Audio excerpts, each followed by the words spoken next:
Naibigan mo na bang pag-isipan kung bakit may ilang tao na tila protektado mula sa mga unos ng buhay?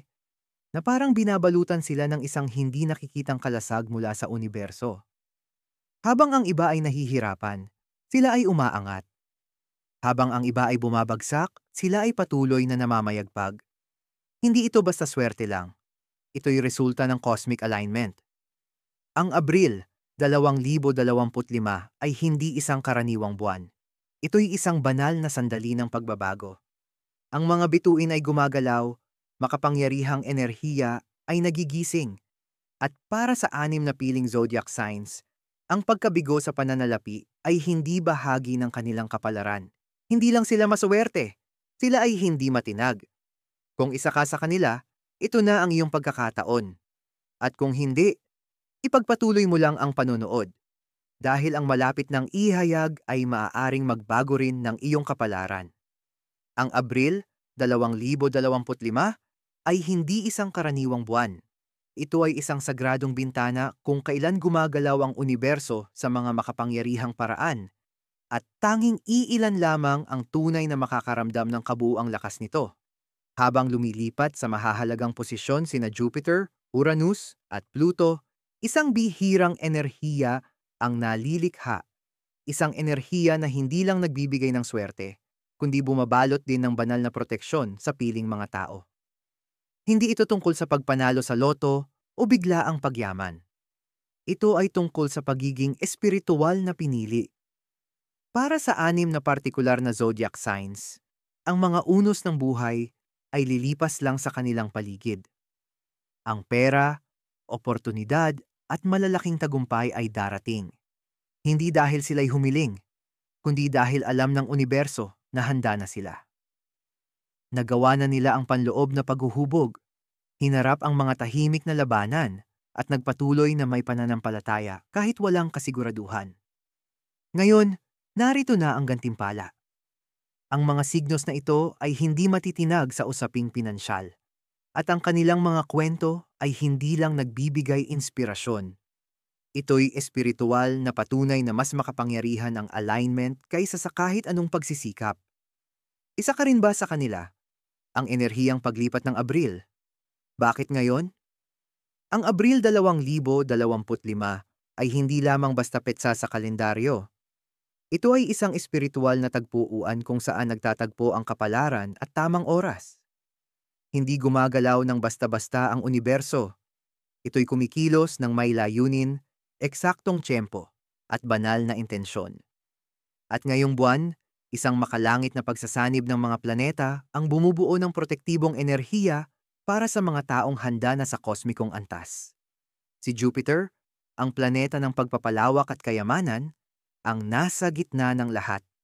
Pinalalakas nito ang mga oportunidad sa bawat aspeto na kanyang tinatamaan. Ang pagsasanib nito kay Uranus, ang planeta ng biglaang pagbabago at makalangit na sorpresa, ay lumilikha ng enerhiyang nagdadala ng biglaang tagumpay sa pananalapi na tila galing sa wala. Pero hindi ito basta galing sa wala. Ito ay bunga ng iyong mga nakaraang pagsisikap. Isang gantimpala para sa tahimik mong sakripisyo, matibay na pananampalataya, at pusong hindi kailanman nawala ng pag-asa. Kasabay nito, si Pluto, ang tagapagbago, ay pumapasok sa kaibuturan ng iyong isipan upang bunutin ang huling mga harang na pumipigil sa iyong paglago. Hindi lang nito inaalis ang mga balakid, tuluyan nitong winawasak ang mga ito. At mula sa guwang na yon, isang bagong landas sa yaman ang bumubukas. Mas tugma sa iyong kaluluwa, mas masagana, at mas protektado kaysa dati. Ngunit ang pagsasanib na ito ay bihira. Hindi ito para sa lahat. Ito'y umaabot lamang sa mga taong nakahanay na ang enerhiya sa vibrasyon ng kasaganaan, proteksyon, at karmik na hustisya. Ang anim na zodiac signs na ito ay hindi lang nakikinabang sa pagbabagong ito. Sila mismo ang nagsisilbing daluyan nito. Sila'y nagiging magneto ng tagumpay, hindi tinatablan ng kabiguan, at binabalutan ng espiritual na proteksyon mula sa anumang pinsalang pinansyal. Kaya, ano nga ba ang meron sa mga signos na ito? Hindi ito dahil sa kanilang karisma o panlabas na ganda. Ito'y dahil sa kanilang enerhiya. Umabot na sa antas ang kanilang vibrasyon kung saan hindi na sila kayang baliwalain ng universo. At kapag ang kosmos na mismo ang pumili na protektahan ka, wala nang puwersa sa mundo ang kayang sirain ang kalasag na iyon. Ngayon, sumabay ka sa ating paglalakbay sa kanilang mga kwento, isa-isa nating tuklasin kung paano pinili ng tadhana ang mga ito upang maging hindi matinag pagdating sa yaman ngayong Abril. Aries, ang mandirigmang. Hindi kailanman. Bumigay. Mayroong uri ng lakas na hindi kailangang sumigaw. Hindi ito naghahanap ng atensyon o papuri. Patuloy lang itong lumalaban sa gitna ng unos, katahimikan, at mga panahong puno ng paghihintay. Ganyan ang lakas ng isang Aries. Ang Abril 2025 ay isang mahalagang sandali ng pagbabago para sa Aries. Hindi dahil sa hiling nila ito, kundi dahil sa pinaghirapan nila. Ang sign na ito ay dumaan sa matinding krisis sa pera, emosyonal na pagkapagod, at tila walang katapusang paghihintay. Pero ang isang bagay na hindi nila binitiwan ay ang kanilang paglaban. Kahit sa mga panahong lubos ang dilim, kumapit pa rin ang Aries sa munting pag-asa. Madalas dahil lang sa paniniwalang darating din ang ginhawa. At ngayon, sumasang-ayon na ang universo. Habang pinapagana ni na Jupiter at Uranus ang pangalawang bahay ng pera ng Aries, nagsisimulang bumukas ang mga pintuan. Pero hindi lang ito basta mga oportunidad. Ito'y mga karmik na kabayaran. Ang perang dati ay nakaharang, biglang dumadaloy. Ang mga proyektong naantala ay biglang umaarangkada. Ang mga taong dating nagduda sa'yo, ngayon ay sila na ang lalapit para humingi ng tulong. Pero higit pa sa kita, may mas mahalagang makakamtan ng Aries. Proteksyon. Sa aspetong pinansyal, ikaw ay nagiging hindi matinag. Ang mga oportunidad na dati ay dumudulas sa iyong mga kamay. Ngayon ay kusa ng dumarating. Ang mga investment mo ay nagbibigay ng di inaasahang kita. Maging ang iyong intuisyon ay lalong tumatalas. Binabalaan ka bago pa man magkamali. Para bang may tagapangalaga ang universo na inilagay sa paligid ng iyong pera, pinoprotektahan ito, pinalalago, at pinapanatiling dumadaloy.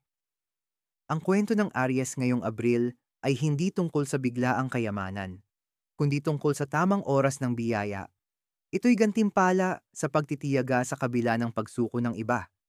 Ito'y pagpapala sa paniniwala kahit walang kasiguruhan.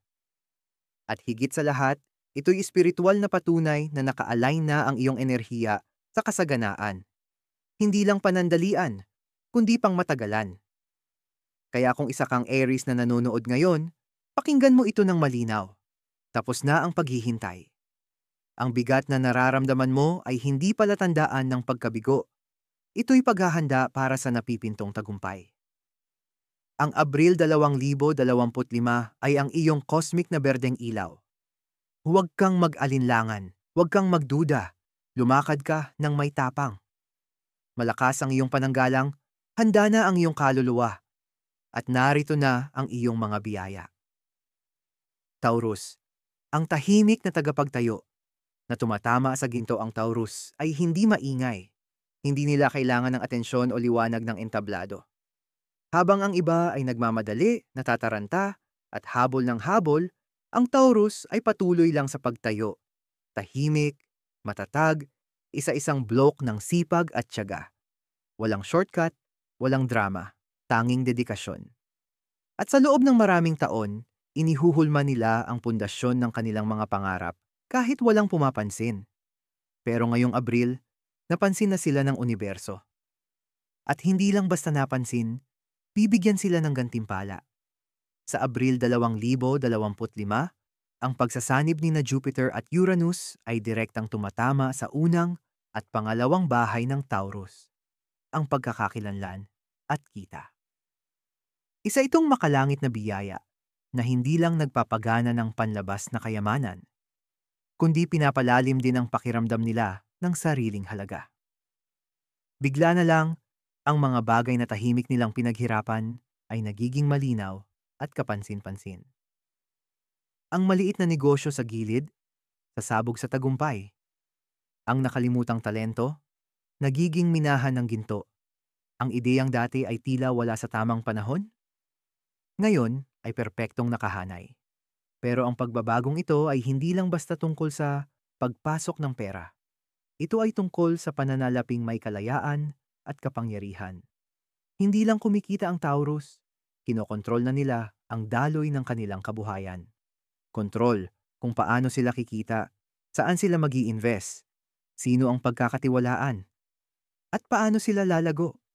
Iniaabot ng universo sa Taurus ang susi sa sarili nilang kaharian ng yaman at handa na silang mamuno. At heto ang mas malalim na katotohanan. Ang tagumpay ng Taurus ngayong Abril ay hindi sorpresa. Isa itong bunga. Bunga ng bawat hindi na tinanggap nila ng walang pagsuko. Bawat gabing nagplano sila habang ang iba'y nagwaldas. Bawat pagkakataong pinili nila ang pangmatagalang layunin kaysa panandali ang kasiyahan. Matagal nang pinagmamasdan sila ng universo. At ngayon, ito na ang tamang oras. Taurus, hindi ka lang masuwerte ngayong Abril. Ikaw ay hindi matinag. Ang iyong enerhiya sa pananalapi ay sobrang matatag, sobrang naka-ground, at sobrang naka-align na espiritual. Kaya't hindi ito kayang buwagin. Maaaring may mga taong susubukang lumaban, manggaya, o magtanong, pero walang epekto iyon. Masyado nang malalim ang mga ugat na itinanim mo. At ang mga biyayang paparating, para talaga sa iyo ang mga yon, dahil ito ay isinulat na ng tadhana. Kaya kung isa kang Taurus, ito ang sandali mo. Huwag hayaang malinlang ka ng katahimikan. Ito na ang katahimikan bago ang bagyong puno ng biyaya. Manatiling matatag, manatiling nakatuon. At tanggapin na ang matagal mo nang pinaghirapan. Ikaw ang nagtayo. Ikaw ang nagsikap. Panahon mo na para anihin ito. Nang may kumpiyansa, malinaw na layunin, at makalangit na proteksyon. Libra, ang tagapagbalanse na sa wakas ay pinagpala. Laging namuhay ang Libra na may tahimik na misyon, maghatid ng balanse, magpagaling, at maging kanlungan para sa iba. Ngunit sa proseso, madalas nilang isinantabi ang sarili nilang pangangailangan. Habang ang iba ay abalang-abala sa pagtupad ng mga layunin, abala ang Libra sa pagtiyak na ang lahat sa paligid nila ay nararamdaman, naririnig, naiintindihan, at ligtas. Sa loob ng maraming taon, sila'y nagbigay ng walang hinihintay na kapalit. Pagmamahal, oras, pera, at enerhiya. At kahit puno ang kanilang puso, madalas ay hindi nasusuklian ito ng laman sa kanilang bank account. Ngunit kailanman ay hindi nakakalimot ang universo sa kabutihan. At ngayong Abril, naaalala na nito ang lahat ng ginawa ng Libra. Ang planetaryong pagsasanib ni na Jupiter at Pluto ay direktang tumatama sa ikawalong bahay ng Libra, shared wealth, karmic debt, at espiritual na pagbabagong anyo. Ano ang ibig sabihin nito?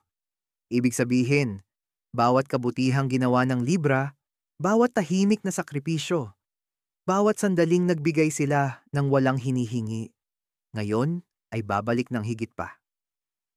Binabalanse na ng universo ang timbangan at ngayong pagkakataon, ang Libra naman ang tatanggap. Hindi lang ito tungkol sa pera na bigla na lang babagsak mula sa langit, ito ay karmic na pagbabayad. Ang isang taong tinulungan ng Libra noon ay biglang lilitaw na may oportunidad. Ang isang nakalimutang investment ay biglang mamumunga. Isang hindi inaasahang mana, regalo o alok sa pinansyal na anyo ay darating. Ngunit higit pa roon, may espiritual na pananggalang na bumabalot sa pinansyal na mundo ng Libra. Ang parehong balanse na ibinigay nila noon sa iba. Ngayon ay nagiging proteksyon laban sa kawalan, panlilinlang, at pagkabigo. Ngunit ang tunay na kagandahan sa paglalakbay ng Libra ay hindi lang nasa gantimpala, nasa oras ng pagbabalik. Dahil ngayon, handa na ang Libra na tumanggap ng walang guilt. Hindi na nila kailangang ipaliwanag ang kanilang mga pagpapala o bawasan ang sarili para sa kaginhawaan ng iba. Ngayong Abril, humahakbang sila patungo sa kanilang kasaganaan ng may dignidad. At bilang tugon, bumubukas ang universo ng mga pintuang hindi man lang nila alam na umiiral. Kaya Libra, Kung minsan mo nang naitanong, kailan naman ako? Ang sagot ay, ngayon. Ang pagmamahal na ibinahagi mo, ang kapayapaan na iyong ipinagkaloob, ang kapatawarang binigay mo, lahat ay nagbabalik sa iyo sa anyo ng banal na regalo. Pera, suporta, pagkilala, proteksyon, lahat ay nakabalot sa isang celestial na biyaya. Lumakad ka ng may tapang, ipinanganak kang magdala ng balanse, pero ipinanganak ka rin para pagpalain. Scorpio, ang nakaligtas na ngayon ay hindi mapipigilan. Kung may isang zodiac sign na tunay na marunong bumangon mula sa abo, iyon ay ang Scorpio. Nilakaran na nila ang apoy. Nawala na sa kanila ang mga bagay na matagal na nilang pinanghahawakan, kahit walang nakakaalam. At muli silang bumuo ng sarili. Tahimik, pribado gamit ang isang lakas na madalas mapagkamalang pagiging malamig. Pero sa likod ng matigas na panlabas ay isang kaluluwang dumanas ng sakit, naghilom, at ganap na nagbago. At ngayon, ang pagbabagong iyon ay magbubunga sa paraang hindi man lang inaasahan ng Scorpio. Sa Abril 2025, pinapagana ng mga bituin ang pangalawa at ika-6 na bahay ng Scorpio, kabuhayan, disiplina, at personal na mga halaga. Pero hindi lang ito basta tungkol sa pagtaas ng sahod o pagkakaroon ng trabaho. Ito'y tungkol sa pagiging hindi matinag sa usaping pinansyal. Ang enerhiya ng Scorpio ngayong buwan ay parang baluting hindi tinatablan, hinulma, mula sa intuisyon, kapangyarihan, at sakit ng nakaraan na ngayon ay nagsisilbing gasolina ng tagumpay. Ang mga taong minsang hindi naniwala sa Scorpio ay mapapatingin habang isa-isang bumubukas ang mga pintuan. Ang mga negosyong sinimulan ay nagsisimulang umusbong. Ang mga side hustle ay nagiging pangunahing pinagkakakitaan. Ang mga lumang utang ay nababayaran. At ang bagong daloy ng kita ay tuloy-tuloy. Bakit? Dahil natutunan na ng Scorpio kung paano protektahan ang kanilang enerhiya. At kapag nangyari iyon, ang universo na ang pumoprotekta sa kanilang pera. Hindi umaasa ang Scorpio sa swerte. Umaasa sila sa transformation. At ngayong Abril, bawat lumang bersyon ng kanilang sarili ay nagsisilbing lakas ng isang bersyong hindi na kayang pabagsakin. Hindi na sila humihingi ng permiso. Gumagawa na sila ng sarili nilang landas, kahit saan paman. At saan may kapangyarihan, sumusunod ang pera. At ngayong Abril, wala nang mas makapangyarihan pa kaysa sa Scorpio. Ngunit higit pa sa pera, may mas malalim pang biyayang matatanggap ang Scorpio, kalinawan. Ramdam na nila ngayon kung ano ang bitag at ano ang totoo. Kung sino ang dapat pagkatiwalaan at sino ang kailangang layuan. Kung saan mag-i-invest at ano ang dapat isnabin. Ang kalinawan na ito ay pananggalang na rin mula sa libu-libong posibleng pagkalugi patungo sa libu-libong halaga ng pakinabang. Kaya kung isa kang Scorpio, ito na ang iyong muling pagsilang. Pero sa pagkakataong ito, hindi ito emosyonal. Ito ay pinansyal. Pinaghirapan mo ang kapayapaang ito. Pinaghirapan mo ang pag-angat na ito. Hinarap mo ang bawat anino at nalampasan ang bawat unos. Ngayon, panahon mo ng umani. Tahimik, makapangyarihan, at buong-buong protektado ng universo. Sagittarius, ang mananampalatayang nagiging magneto ng milagro. Kilala ang Sagittarius sa kanilang pagiging positibo, ngunit ang hindi alam ng karamihan ay kung gaano kahirap makamit ang pananaw na iyon.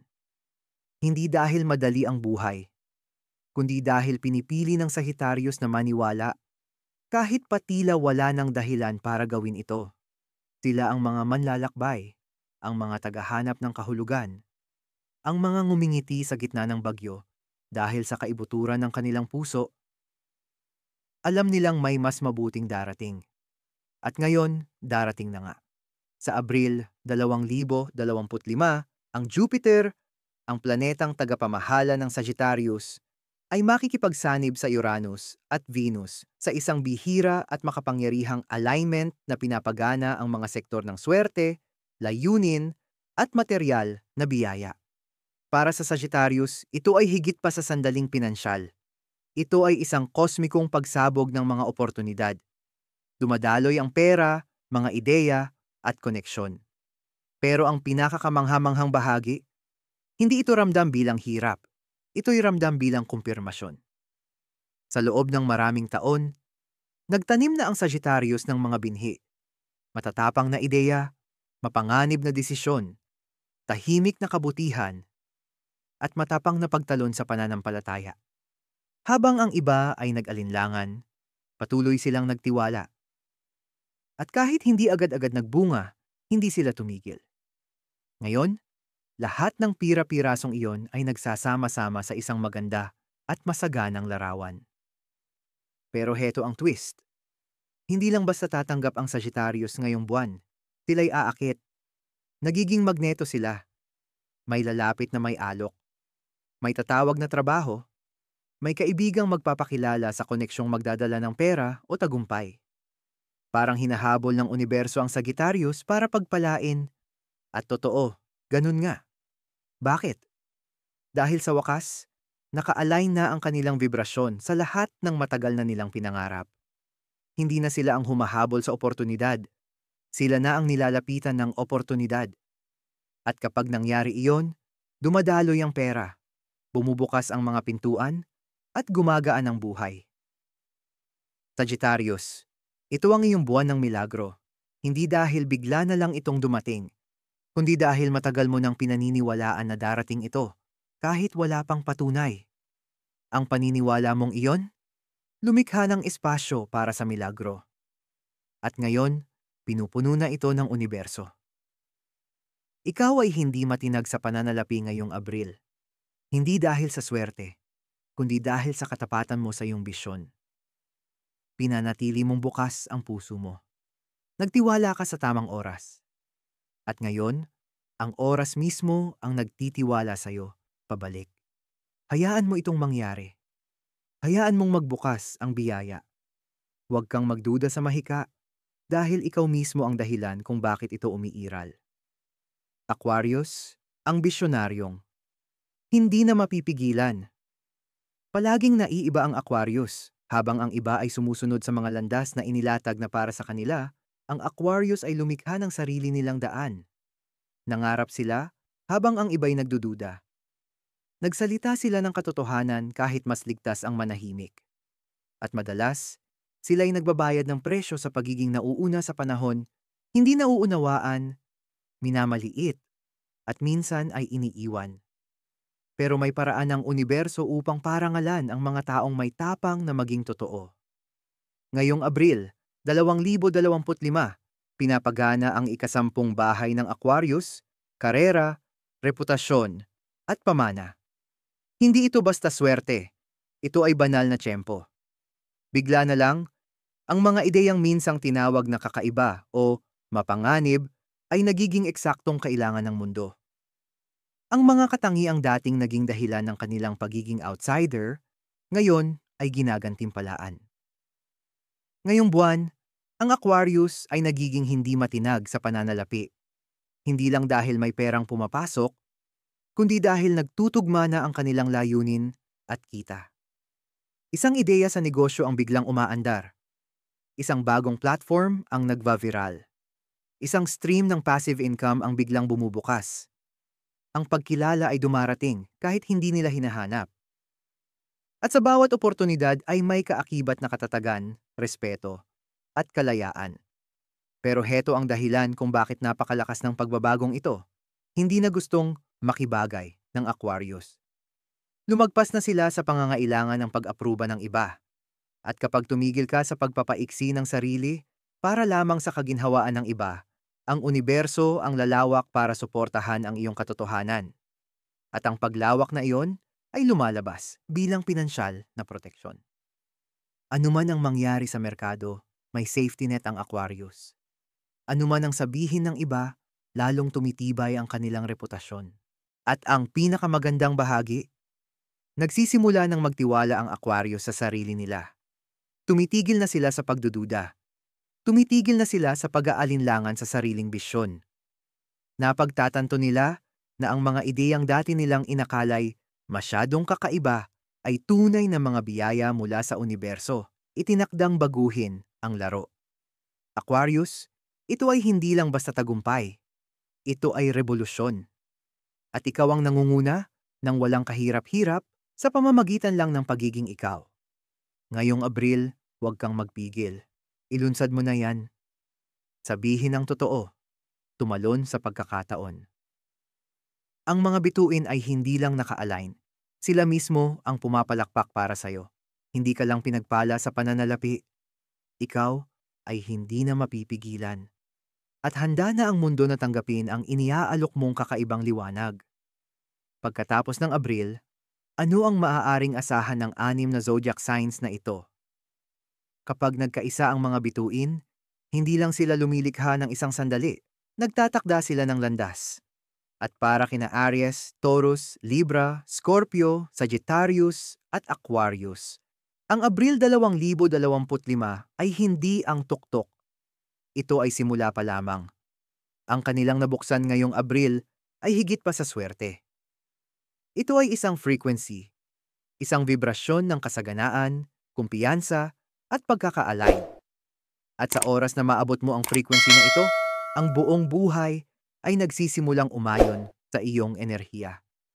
Ang tamang tao ay dumarating. Ang tamang oportunidad ay sumusulpot. Ang maling pintuan ay marahang nagsasara. At ang tamang pintuan ay kusa ng bumubukas. Ngunit sa bawat kapangyarihan ay may kalakip na banal na responsibilidad. Protektahan ito. Ang 6 na signos na ito ay kailangang maging mga tagapangalaga ng sarili nilang enerhiya. Alam na nila ngayon kung anong kapangyarihan ang hatid ng pagtitiwala sa sarili nilang landas. Ngayon, panahon na para ipagpatuloy ito, nang walang takot. Huwag hayaan ang mga lumang pattern na hilahin ka pabalik. Huwag pagdudahan ang mga biyaya dahil lang sa pakiramdam mong masyadong maganda. Pinaghirapan mo ito. Karapat-dapat ka dito. Asahan ang patuloy na pagdating ng mga pinansyal na oportunidad sa Mayo at sa mga susunod pang buwan. Asahan mong mas mapapansin ka ng mga tao.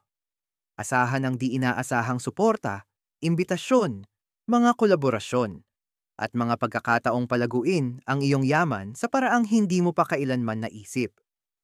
Ngunit higit sa lahat, asahan ang paggaan ng buhay. Dahil kapag naka-align ka, hindi mo na kailangang ipaglaban ang pera. Ang pera ay nagiging bunga ng kung sino ka na ngayon. At para sa lahat ng nanonood, kung hindi kasama ang iyong sign sa listahan, huwag mong isipin na ikaw ay naiwang nakatingin. Ang mensaheng ito ay dumating sa iyo para sa isang dahilan. Ang universo ay nakikipag-usap sa atin sa pamamagitan ng mga simbolo, ng mga senyales, at kung minsan, sa isang video na tulad nito. Tanggapin ito bilang paalala. I-align muli ang sarili mo. Ibalik ang enerhiya. At panoorin kung paano nagbabago ang lahat. Dahil ang nagsimula ngayong Abril ay maaaring tumagal habang buhay. Kung hahayaan mong mangyari ito. Huling mensahe sa mga manonood. Isang espiritual na paalala para sa lahat ng zodiac signs. Hindi lahat ng biyaya ay dumarating ng maingay. Minsan, ang pinakamalalaking tagumpay ay dumarating sa anyo ng tahimik na alon, sa isang bulong, sa isang pakiramdam, sa isang sandali ng kapayapaan pagkatapos ng kaguluhan. Ngayong Abril, 6 na zodiac signs ang divinely positioned para sa lakas sa pananalapi. Pero kung ikaw ay nanonood ng video na ito, ibig sabihin ay kinakausap ka rin ng universo. Maaaring hindi nabanggit ang iyong zodiac sign, pero ang iyong kaluluwa ay narinig. Maaaring naramdaman mo na rin ang paggalaw, ang pagtawag, ang udyok para sa mas higit. Hindi iyon aksidente. Iyon ay paanyaya. Hindi namimili ang mga bituin. Tumutugon sila sa enerhiya. At ang enerhiya ay maaaring magbago, anumang sandali. Maaari kang maka-align ngayon. Maaari mong baguhin ang iyong landas. Kailangan mo lang ng kamalayan, intensyon, at ang tapang na paniwala ang karapat-dapat kang tumanggap ng yaman, proteksyon, at kapayapaan. Hayaan mong magsilbing patunay ang mga kwentong narinig mo ngayon. Patunay na ang universo ay gumagantimpala sa mga matiyaga. na ang alignment ay mas makapangyarihan kaysa pagsusumikap. At na darating din ang oras mo. Kaya't kung ikaw man ay Aries, Taurus, Libra, Scorpio, Sagittarius, Aquarius, o simpleng manonood na may pag-asa sa puso, isang bagay ang sigurado, nakikita ka ng universo. At kung nakikinig ka, nasa daan na ito papunta sa'yo. Manatiling bukas, manatiling naka-align, at laging tandaan, ang iyong pinansyal na himala ay maaaring mas malapit na kaysa sa iniisip mo.